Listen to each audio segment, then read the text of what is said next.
So the Lakers get their first win of the season, guys, against the Minnesota Timberwolves, and in a blowout fashion, guys. The Lakers win tonight's game 128-110 against the Minnesota Timberwolves. We're gonna be hopping into tonight's game, guys. I'm gonna kind of like recap the game and kind of give you guys my thoughts on what the Lakers did right, what I seen that they can use moving forward to win more games, and how they dominated this Minnesota Timberwolves team, which was basically the same team that they lost to last year in the first round of the playoffs. So before we hop into today's recap, man, y'all be sure to drop a like and subscribe to the channel, and let's go and hop into it, man. So just my general thoughts before we hop into the statistics of the game. Luka Doncic was absolutely amazing, guys. He had 49 points tonight. He should have had 50.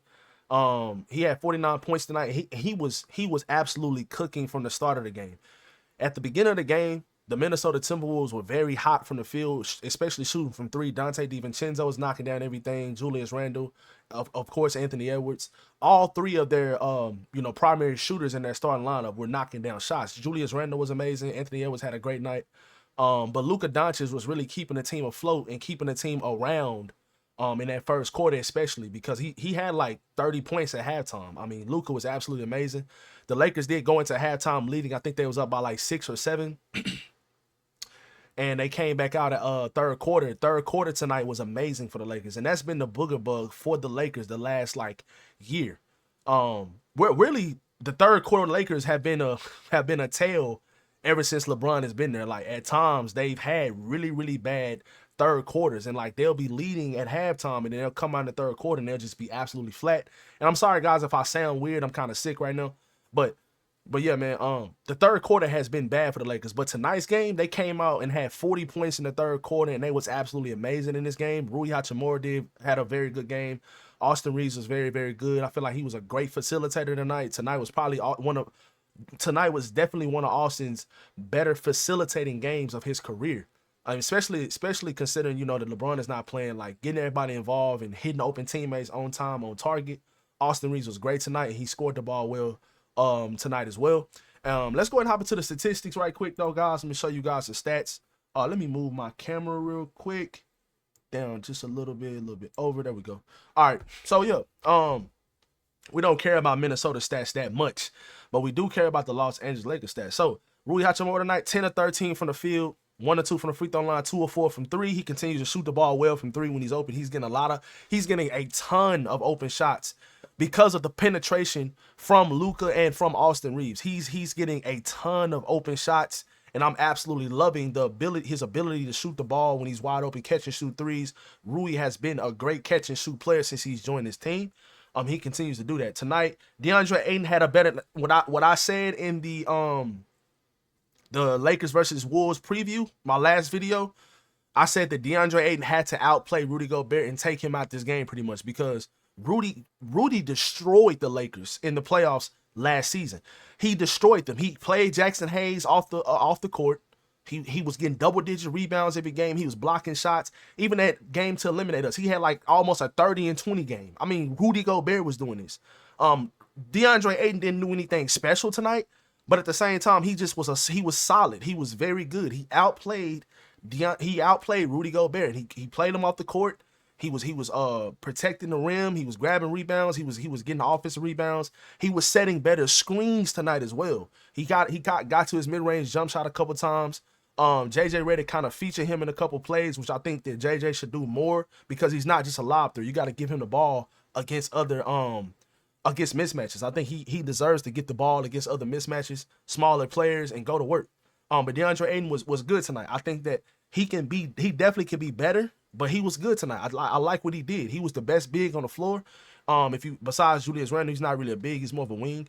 But I like what I seen from Ayton tonight for sure. And he won that matchup against Rudy Gobert, and that was great for this team.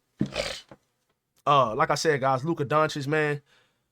I made multiple videos. I talked about it over the summer before the season started. Luka is in MVP form. He looks amazing. He's playing amazing. He's attacking the rim more. He's not just depending on his three-point shot. Even though he continues to shoot over 10 a game, that's completely fine. Luka is going to shoot threes.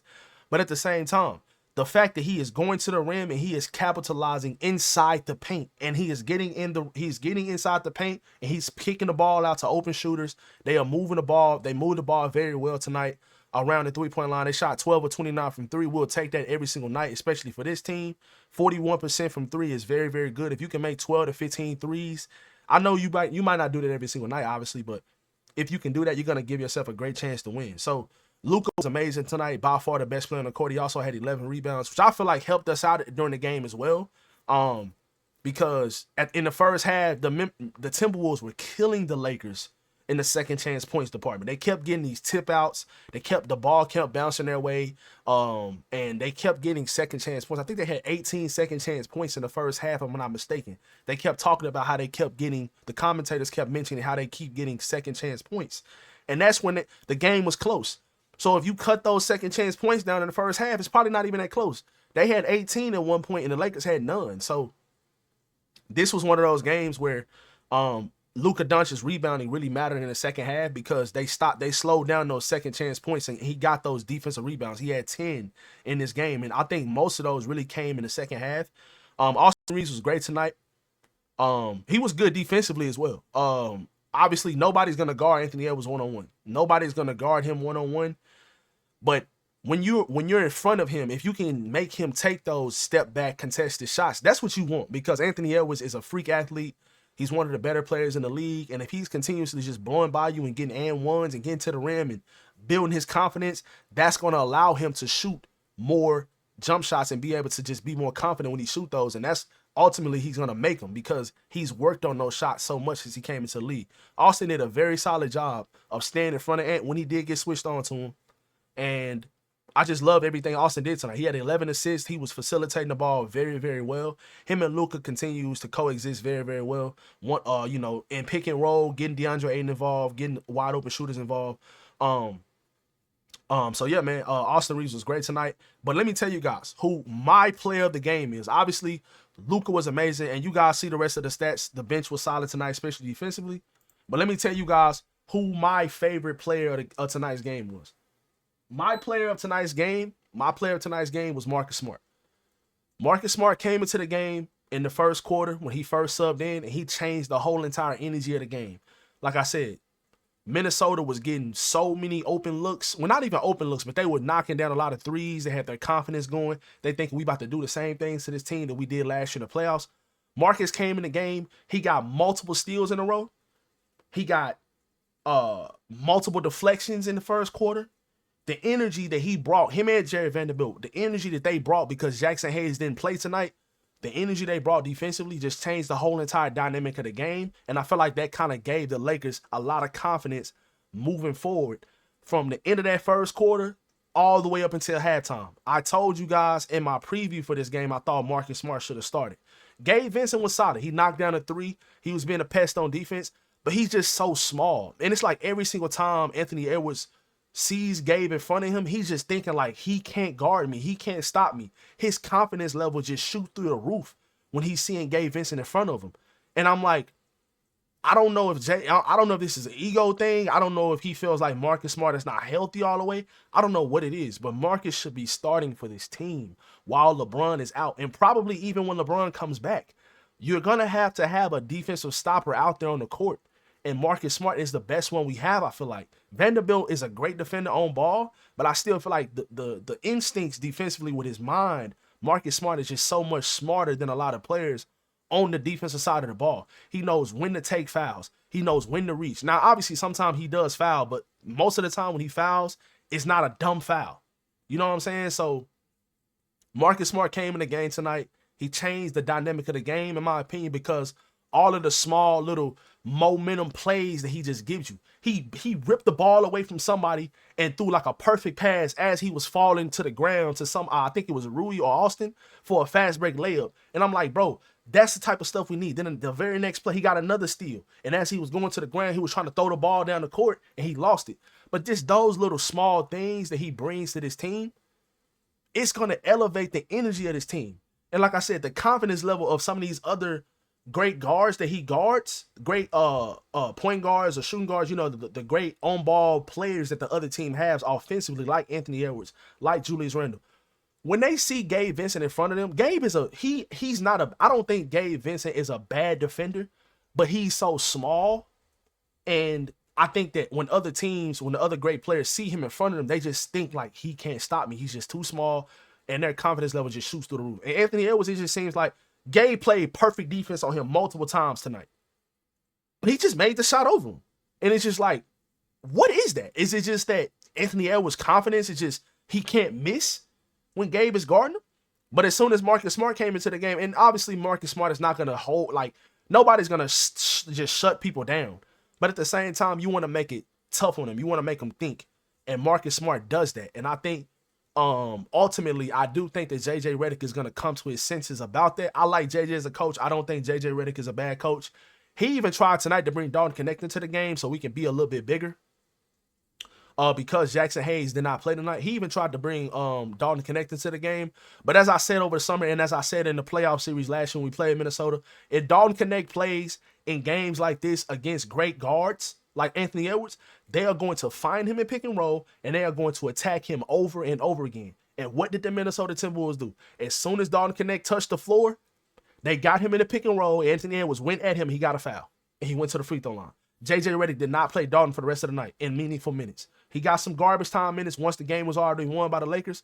But that's the thing with Dalton. And that's the most frustrating thing for us fans. We know you can shoot the ball. We know that you are a good offensive player. But when are you going to take the next step defensively? Until you take the next step defensively, I'm already knowing that JJ Redick feels the same exact way. Until Dalton Connect takes that next step defensively, he is not going to get playing time.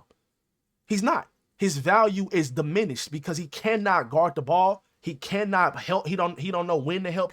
If you're not going to do those things, you're not going to play.